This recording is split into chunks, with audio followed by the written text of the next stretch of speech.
നമസ്കാരം, മലയാളി വാർത്തയിലേക്ക് സ്വാഗതം. ഷാർജയിൽ ജീവനൊടുക്കിയ അതുല്യ എന്ന പെൺകുട്ടി ഈ ഒരു സംഭവവുമായി ബന്ധപ്പെട്ടുള്ള അന്വേഷണമൊക്കെ പുരോഗമിക്കുകയാണ്. കുടുംബം പറയുന്നത് ഈ പെൺകുട്ടി ഒരിക്കലും ആത്മഹത്യ ചെയ്യില്ല എന്ന ഒരു കാര്യം പറയുന്നു. അപ്പോൾ അതൊരു കൊലപാതകമാണ് എന്ന സംശയം കുടുംബം മുന്നോട്ട് വയ്ക്കുകയാണ്.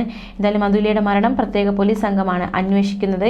ചവറ SHO എസ് ശ്രീകുമാറിന്റെ നേതൃത്വത്തിലാണ് അന്വേഷണമൊക്കെ പുരോഗമിക്കുന്നത്. പോസ്റ്റ്മോർട്ടം റിപ്പോർട്ടൊക്കെ വരേണ്ടതായിട്ടുണ്ട്. മാത്രമല്ല അതിനിടെ അന്വേഷണ സംഘം മറ്റൊരു നീക്കം നടത്തുന്നുണ്ട്. ഇപ്പോൾ ഷാർജയിലാണ് സതീഷ് ആയിരിക്കുന്നത്. അവിടെ നിന്നും നാട്ടിലേക്ക് എത്തിക്കുക എന്നൊരു ശ്രമമാണ് പോലീസ് ഇപ്പോൾ നടത്തുന്നത്. സതീഷിനെ നാട്ടിലെത്തിക്കുക ഈ കേസിനെ സംബന്ധിച്ച് ഏറ്റവും നിർണായകം തന്നെയാണ്. സതീഷും അതുപോലെ തന്നെ അതുല്യയും ഒക്കെ ഈ ഷാർജയിലായിരുന്നു താമസം.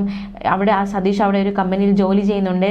ഈ ഷാർജയിലാണ് ഈ പെൺകുട്ടി ജീവൻ ഒടുക്കിയിരിക്കുന്നത്. എന്തായാലും സതീഷിനെ നാട്ടിലെത്തിച്ച് മറ്റ് നിയമ നടപടിയിലേക്ക് കടക്കുക എന്നൊരു നീക്കമാണ് ഇപ്പോൾ പോലീസ് സംഘം നടത്തുന്നത്. തെക്കുഭാഗം SI L നിയാസിന്റെ നേതൃത്വത്തിലുള്ള പോലീസ് സംഘം കഴിഞ്ഞ ദിവസം രാത്രി വീട്ടിലെത്തി അതുല്യയുടെ മാതാവ് തുളസിഭായിയുടെ മൊഴി രേഖപ്പെടുത്തുകയുണ്ടായി.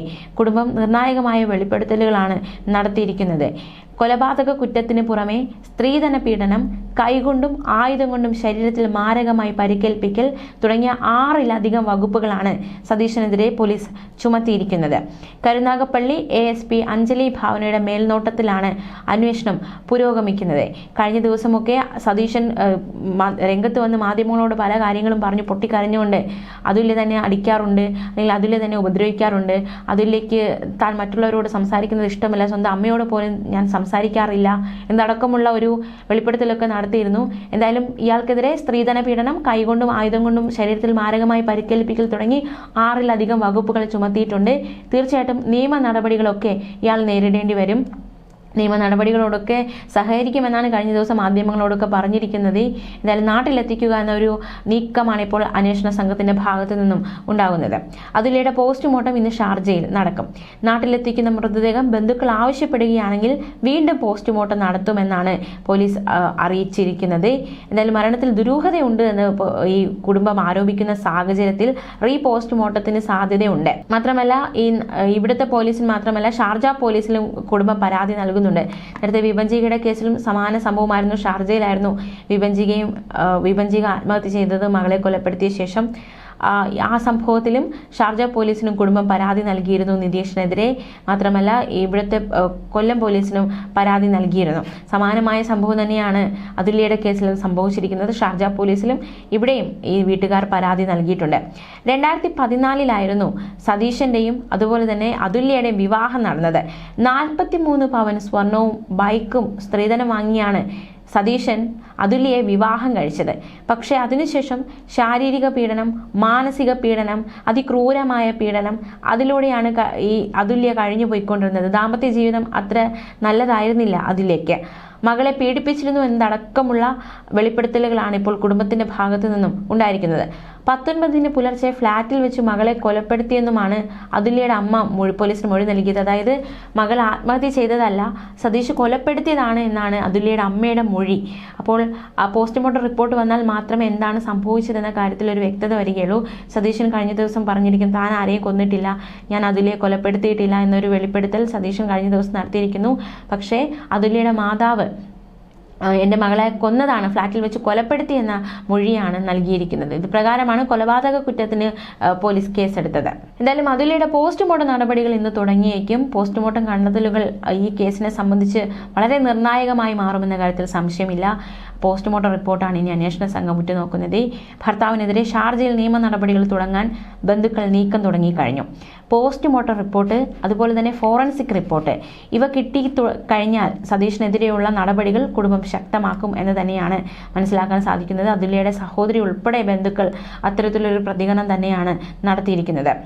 ഇന്ന് Dubai Indian consulate, Sharjah Indian association എന്നിവരുമായി കുടുംബം ബന്ധപ്പെടും. അന്വേഷണത്തിന് പ്രത്യേക സംഘത്തെ നിയോഗിക്കാനാണ് സംസ്ഥാന പോലീസിന്റെ നീക്കം. സതീഷ് അതുല്യയെ ഉപദ്രവിക്കുന്ന ദൃശ്യങ്ങൾ, പീഡനം തുറന്നു പറയുന്ന അതുല്യയുടെ ശബ്ദ സന്ദേശം, അതുപോലെ തന്നെ വാട്സാപ്പ് മെസ്സേജുകൾ അടക്കം പുറത്തു വന്നിട്ടുണ്ട്. ഇതൊക്കെ സതീഷിനെതിരെയുള്ള നിർണായകമായ തെളിവുകളായിട്ട് മാറിയിരിക്കുകയാണ്. സതീഷിനെതിരായ പരാതിയിൽ ചവറ തെക്കുഭാഗം പോലീസ് കൊലക്കുറ്റത്തിന് കേസെടുത്തിട്ടുണ്ട്. മാത്രമല്ല സതീഷിന്റെ ക്രൂരതയുടെ ദൃശ്യങ്ങൾ പകർത്തിയ അതുല്യയുടെ മൊബൈൽ ഫോണ് കഴിഞ്ഞ ദിവസങ്ങളൊക്കെ നമ്മൾ ആ ഭീകരമായ ദൃശ്യങ്ങൾ കണ്ടതാണ്. ഈ ദൃശ്യങ്ങൾ പകർത്തിയ മൊബൈൽ ഫോൺ അടക്കമുള്ള തെളിവുകൾ കണ്ടെടുക്കണം. അതും ഏറെ നിർണായകം തന്നെയാണ്. അത് നശിക്കപ്പെടാൻ സാഹചര്യമുണ്ടോ എന്നതും ഒരു ചോദ്യം തന്നെയാണ്. എന്നാലും അത് കണ്ടെത്തേണ്ടത് വളരെ നിർണായകമായി കേസിൽ മാറുകയാണ്. അതുല്യയുടെ ബന്ധുക്കളിൽ നിന്നും സുഹൃത്തുക്കളിൽ നിന്നും വിശദമായ മൊഴി രേഖപ്പെടുത്തുക എന്ന ഒരു കടമ്പയിലേക്ക് കൂടി അന്വേഷണ സംഘത്തിന് കടക്കേണ്ടതായിട്ടുണ്ട്. ശാസ്താംകോട്ട മനക്കര സ്വദേശിയായ സതീഷിന്റെ നിരന്തര പീഡനമാണ് മകളുടെ ജീവൻ എടുത്തതെന്നാണ് കുടുംബം പരാതി പറഞ്ഞിരിക്കുന്നത്. എന്തായാലും കൂടുതൽ പേരിൽ നിന്ന് മൊഴിയടക്കം ശേഖരിച്ച് കേരള പോലീസ് അന്വേഷണം നടത്തുന്നുണ്ട്. ഷാർജ പോലീസിന് കേസ് കൊടുക്കാനുള്ള ഒരു നീക്കം കുടുംബവും നടത്തുന്നുണ്ട്. എഞ്ചിനീയർ ആയിരുന്നു ശാസ്താംകോട്ട സ്വദേശിയായ സതീഷ്. എന്തായാലും അതുല്യയുടെ മൃതദേഹം റീപോസ്റ്റ്മോർട്ടം ചെയ്യും. കേരളത്തിൽ എത്തിച്ച ശേഷമായിരിക്കും പോസ്റ്റ്മോർട്ടം നടത്തുക. ഭർത്താവ് സതീഷിനാൽ ലുക്കൌട്ട് നോട്ടീസ് ഇറക്കും. ഇയാളെ നാട്ടിലെത്തിക്കുക എന്ന നീക്കം അന്വേഷണ സംഘം കടുപ്പിച്ചിട്ടുണ്ട്. പാസ്പോർട്ട് ഷാർജ പോലീസ് കസ്റ്റഡിയിൽ എടുത്തിട്ടുണ്ട്. അന്വേഷണ സംഘത്തിന്റെ പ്രത്യേക യോഗം ഇന്ന് ചേരും. ശനിയാഴ്ച രാവിലെയായിരുന്നു തേവലക്കര തെക്കുഭാഗം സ്വദേശി അതുല്യ ശേഖറിനെ ഫ്ളാറ്റിൽ മരിച്ച നിലയിൽ കണ്ടെത്തിയത്. ഷാർജ റോള പാർക്കിന് സമീപത്തെ ഫ്ളാറ്റിൽ തൂങ്ങി മരിച്ച നിലയിലായിരുന്നു മൃതദേഹം കണ്ടെത്തിയത്. അതുല്യ പുതിയ ജോലിയിൽ പ്രവേശിക്കാനിരിക്കവെയാണ് ഇത്തരത്തിൽ മരിച്ച നിലയിൽ കണ്ടെത്തിയത്. ദുബായിൽ കോൺട്രാക്ടിംഗ് സ്ഥാപനത്തിൽ എഞ്ചിനീയറായി ജോലി ചെയ്യുകയായിരുന്നു അതുല്യയുടെ ഭർത്താവ് സതീഷ്. എന്തായാലും പ്രതിക്കെതിരെ കൊലപാതക കുറ്റം, സ്ത്രീധന നിരോധന നിയമം, ആത്മഹത്യാ പ്രേരണക്കുറ്റം തുടങ്ങി വിവിധ വകുപ്പുകൾ പ്രകാരമാണ് കേസെടുത്തിരിക്കുന്നത്. അമ്മയുടെയും അച്ഛന്റെയും മൊഴിയുടെ അടിസ്ഥാനത്തിലായിരുന്നു ഇയാൾക്കെതിരെ കേസെടുത്തത്. കഴിഞ്ഞ ദിവസം അതുല്യ അവസാനമായി സഹോദരിക്ക് അയച്ച ശബ്ദ സംഭാഷണം അടക്കം പുറത്തു വന്നിരുന്നു. ഭർത്താവ് സതീഷ് ക്രൂരമായി മർദ്ദിച്ചു, ആത്മഹത്യ ചെയ്യാനുള്ള ധൈര്യം തനിക്കില്ല എന്നതടക്കമുള്ള ഒരു സന്ദേശമാണ് തന്റെ സഹോദരിക്ക് അയച്ചത്. അതുകൊണ്ടാണ് കുടുംബം ആവർത്തിച്ചു പറയുന്നത് അതുല്യ ആത്മഹത്യ ചെയ്യില്ല, മറിച്ച് എന്തെങ്കിലും അവിടെ സംഭവിച്ചോ എന്നതടക്കമുള്ള സംശയം കുടുംബം മുന്നോട്ട് വയ്ക്കുന്നതും ഈ അതുല്യയുടെ ഈ ഒരു വാക്കുകളുടെ അടിസ്ഥാനത്തിലാണ്.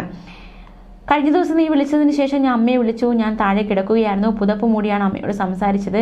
ചവിട്ടി കൂട്ടി എന്നെ. എനിക്ക് വയ്യടി, അനങ്ങാൻ വയ്യ, വയറെല്ലാം ചവിട്ടി, സഹിക്കാൻ പറ്റുന്നില്ല എന്നതടക്കമുള്ള ആ ഒരു നിസ്സഹായ അവസ്ഥയിലുള്ള തൻ്റെ അവസ്ഥ അതുല്യ തൻ്റെ ശബ്ദ സന്ദേശത്തിൽ പറയുന്നുണ്ട്. അത്രയും ക്രൂരമായ ഒരു പീഡനം, ചവിട്ടുന്നു അല്ലെങ്കിൽ അത്തരത്തിൽ ക്രൂരമായി പീഡിപ്പിക്കുന്നു, ഉപദ്രവിക്കുന്നു. ആ ഒരു ക്രൂരതയിലൂടെയാണ് ഈ അതുല്യ കടന്നുപോയിക്കൊണ്ടിരുന്നത് എന്ന് തന്നെയാണ് ആ ശബ്ദ സന്ദേശത്തിൽ നിന്നൊക്കെ നമുക്ക് മനസ്സിലാക്കാൻ സാധിക്കുന്നത്.